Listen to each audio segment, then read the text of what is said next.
Мен сени көргөндө эле жараткандан мага берилген белек экениңди түшүнгөм. Аял бактылуу болуш үчүн көп нерсенин кереги эмес. Болгону жаныңда түшүнгөн, сүйгөн, көтөргөн адам керек экен.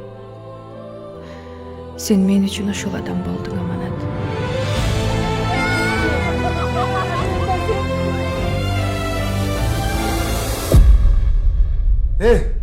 Сен мага калп эле бактылуу, сактылуу деп идеальный боло бербеши, уктуңбу?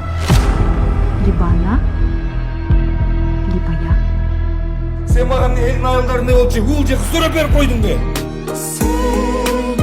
Назик жүрөгүмдү өзүң ыйлаттың.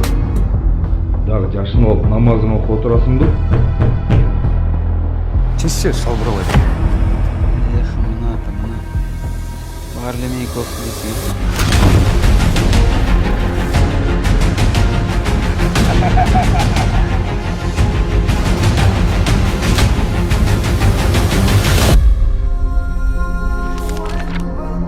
О жараткан, суранар менен каталарым үчүн келинчегимди жазалай көрбө.